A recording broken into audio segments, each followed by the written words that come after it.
तेजस्वी यादव और नीतीश कुमार दोनों साथ बैठकर आए हैं आज दिल्ली। नीतीश कुमार को एनडीए की बैठक में जाना है और तेजस्वी यादव को जाना है इंडिया गठबंधन की बैठक में। लेकिन ये पहले वाली तस्वीर में नीतीश कुमार बैठे थे पीछे नीतीश कुमार के, तेजस्वी यादव नीतीश कुमार के पीछे बैठे हुए थे। दूसरी तस्वीर आई तो नीतीश जी सड़क के खिड़की वाली साइड चले गए। ये देखिए, ये पहले वाला वीडियो है और नीतीश कुमार आकर के उनके बगल में बैठ गए। अब किसने कहा होगा? तेजस्वी यादव ने पूछा होगा, चाचा हम आगे आ जाएं क्या?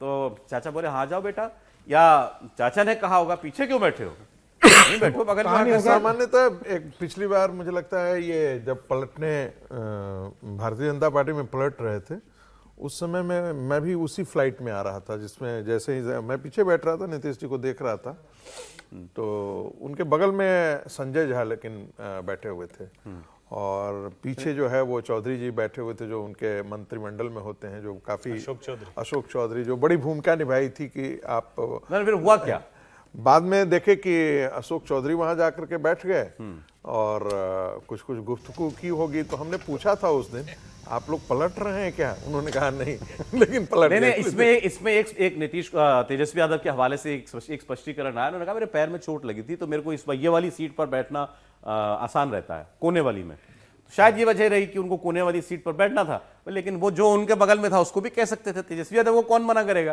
लेकिन तेजस्वी यादव जाकर के बैठे चाचा के बगल में ही।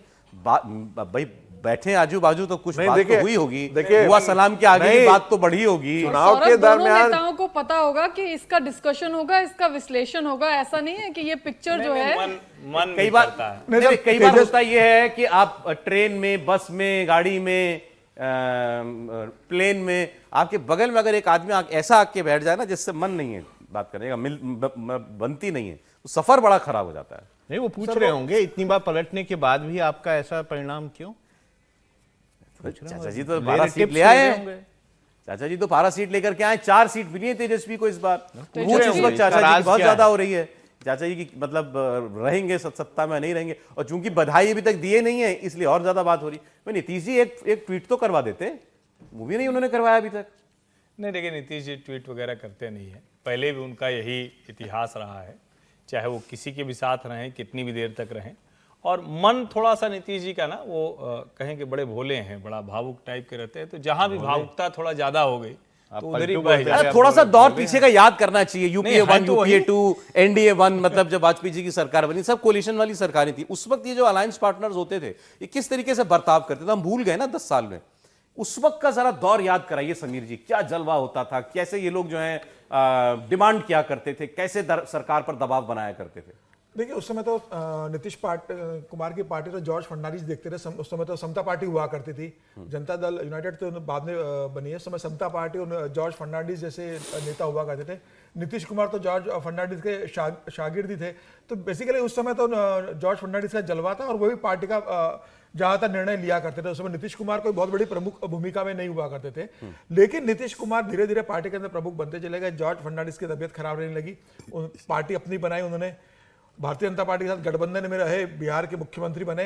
लेकिन रेल मंत्री रहे। इनके पास एक समय लेबर भी रहा, एक समय कुछ समय के लिए माइंस भी रहा। इनके पास बहुत मंत्रालय, तो इनको अच्छे मंत्रालय मिलेंगे इसमें कोई शक नहीं। बिहार के मंत्री के बारे में कहा जाता था कि उन्हें रेलवे से बड़ा लगाव रहता था। लालू प्रसाद रेलवे मंत्रालय चाहते थे, रामविलास पासवान बने तो उन्होंने रेल मंत्रालय लिया। सिर्फ बिहार में तो मैं वही चाह रहा हूं, ये कम से कम ये 2 लोग या और भी जो छोटे लोग जो हैं उस 293 के अंदर, 95 के अंदर, ये लोग मांगेंगे ना अपना शेयर। देखिए नीतीश कुमार और हेवी मंत्रालय मांगेंगे। भारतीय जनता पार्टी के लिए सबसे बड़ी समस्या, सबसे बड़ी चुनौती यही है कि जो 2 बड़े दल उनके साथ जुड़े हुए हैं, चंद्रबाबू नायडू वो भी अटल बिहारी वाजपेयी की सरकार में थे, उन्होंने तो अपना स्पीकर भी बनवाया था, बाल योगी, वो तो जेडी इन्हीं के नेता थे, तेलुगु देशम पार्टी के वो स्पीकर बने थे, बड़ी वो संयोजक भी रहे एनडीए के, प्रभावशाली थे, उन्होंने अपने कई काम अटल बिहारी की सरकार में करवाए। तो अनुभवी नेता है नीतीश कुमार, इतना अनुभवी नेता है। आप कहते हैं संकट है बीजेपी के लिए, दिक्कत संकट नहीं है, ये दोनों बड़े नेता है और इनको बहुत हल्के से बीजेपी ले नहीं सकती। नीतीश कुमार भी इस बात को जानते हैं कि अब मैं सत्ता में आया हूं, 2014 में आपके साथ में थे, बाद में जो बड़े मंत्रालय होते हैं, होम, फाइनेंस, डिफेंस, ये सब यूजुअली लोग बांटा करते हैं क्या? और मोदी जी की स्थिति ऐसी है कि बांट देते हैं, इसमें से कुछ देना पड़े। जॉर्ज फर्नांडिस जो है वो डिफेंस मिनिस्टर थे, राइट। है ना। ऐसे ये कोई नहीं है कि बड़ा मंत्रालय देखिए, नहीं वो बढ़ता उस समय है। मिल जाता है कि उस समय की स्थिति अलग थी। आज भारतीय जनता पार्टी 240 के ऊपर बैठी हुई है। प्रधानमंत्री मोदी जिस तरह की राजनीति करते हैं, नीतीश कुमार को, आपको ऐसी स्थिति में नीतीश कुमार है नहीं राजनीतिक जीवन में कि वो कह देंगे कि मुझे होम मंत्रालय चाहिए, मुझे रक्षा मंत्रालय चाहिए। नीतीश कुमार का और दोनों का, तेलुगु देशम पार्टी का पूरा फोकस रहेगा अपने अपने राज्य में आपको स्टेब्लिश करना। केंद्र से ज्यादा उनका फोकस राज्य की राजनीति में रहेगा। तेलुगु देशम दिल्ली में मांगेंगे कुछ नहीं, बड़ा तो मांगेंगे मांगेंगे ना। मांगेंगे, बड़ी लेकिन सिंपल सी कैसा बात है, है। वो ये कहेंगे पहले कि भाई हमें विशेष राज्य का दर्जा दे दो। आप दोनों की डिमांड रही है। तेलुगु देशम पार्टी तो इसी बात पर अलग हुई थी ना कि नरेंद्र मोदी ने मना कर दिया विशेष राज्य का दर्जा देने से। अब उनको अमरावती अपनी कैपिटल फिर से बनाना है, जो उनकी राजधानी बनाई थी, जिसे जगनमोहन रेड्डी ने कंटिन्यू नहीं किया था। तो पैसा चाहिए इनको, पैसा प्रधानमंत्री मोदी से ही मिलने वाला है। नहीं, ऐसा देखिए, बड़े कंट्रोलिंग स्थिति में इस वक्त दोनों ही हैं, नीतीश कुमार भी और जो है चंद्रबाबू नायडू भी। बिना इनके सरकार नहीं बन रही है।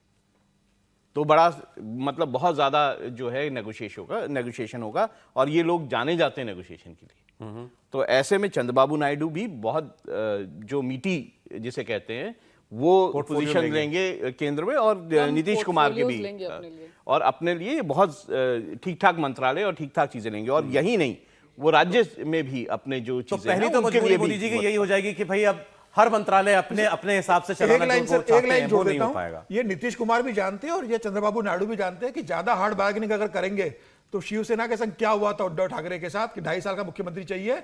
उद्धव ठाकरे कहां चले गए? तो नीतीश कुमार भी जानते हैं कि ऐसा प्रदेश में हो सकता है। लेकिन महाराष्ट्र और का ये नतीजा देख लिया ना आपने, उसका नतीजा, उसका परिणाम हुआ क्या? नीतीश कुमार अब अभी महाराष्ट्र बड़ी में आगे कंफर्टेबल चुनाव होना है, ये इसमें दोनों और हैं। पता चल जाएगा। मोदी नीतीश आप कुमार बदल बड़ी जाएगा, कंफर्टेबल बात नहीं है। स्थिति में है।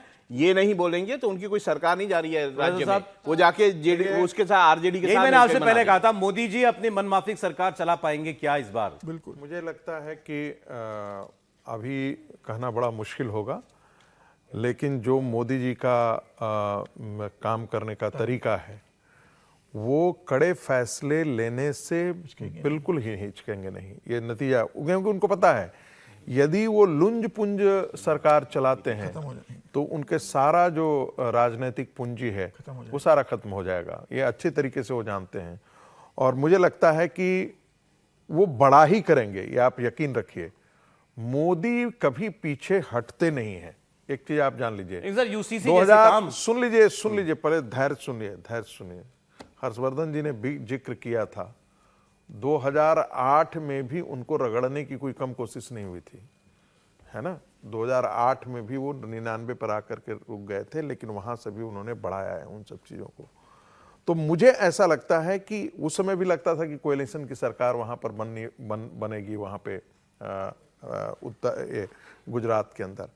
अभी भी नीतीश कुमार बार्गेनिंग करने के पोजीशन में हैं, लेकिन इतने बार्गेनिंग पोजीशन में नहीं है कि वो सरकार गिरा दें। आप धैर्य रखिए। मान लेते हैं, एक उदाहरण से हम ले लेते हैं, 272 का आंकड़ा भारतीय जनता पार्टी बिना इन दोनों कोएलिशन के भी बना सकती है। ये मैं बार बार कह रहा हूं, हमने काउंट कर लिया है, होमवर्क किया है, इसी के आधार पर कह रहा हूं। 16 और 12 28 तो हैं। 28 मैंने फिर कहा ना, बाकी और ऐसे हैं जो किसके साथ मिलकर बनाएंगे? बाकी जितने अपने गठबंधन के साथी हैं प्लस इंडिपेंडेंट के साथ भी वो चाहे तो बना सकते हैं। एक दूसरी बात, यदि मान लेते हैं कि नीतीश सिर्फ बाहर निकलते हैं और टीडीपी को ठीक है हार्ड बार्गेन में वो दे देते हैं, तो एक ही बार्गेनर होगा, 2 बार्गेनर नहीं हो सकते हैं। मैं फिर एक कह रहा हूं, एक भी यदि उसमें से बार्गेन करता है तो दूसरे बार्गेनर की जरूरत नहीं पड़ेगी फिर भारतीय जनता पार्टी को। आप शिवसेना का आप 7 सीट ले लीजिए, 12 सीटें इधर से, 5 सीटें एलजेपी की ले लीजिए और बाकी जो है वो 16 सीटें इधर से ले लीजिए। इसके बाद उनके अपने जो अपना दल आरएलडी इन सबों के साथ वो गठबंधन करके सरकार बनाने में, ये तो पहले ही ऑलरेडी एनडीए में है। नहीं मैंने फिर आपसे कहा, मैंने कहा ना कि इससे मान लेते हैं, यही कहा जा रहा है ना कि जो नीतीश जी हैं वो कभी पलट सकते हैं। ये एक बड़ा ये है क्योंकि उन्होंने कई बार ऐसा किया है, कहा करके ऐसा किया है। मैं तो वही एक हाइपोथेसिस ले रहा हूं, यदि वो संभव भी है तब भी भारतीय जनता पार्टी सरकार बनी रहेगी, सरकार को कोई दिक्कत दूसरी नहीं। बात, नरेंद्र थोड़ा मोदी शॉर्ट के ये तेवर में बिल्कुल ही नहीं है कि वो हार्ड डिसीजन नहीं लेंगे। अच्छा ठीक है, तो जो बोला है वो तो करेंगे।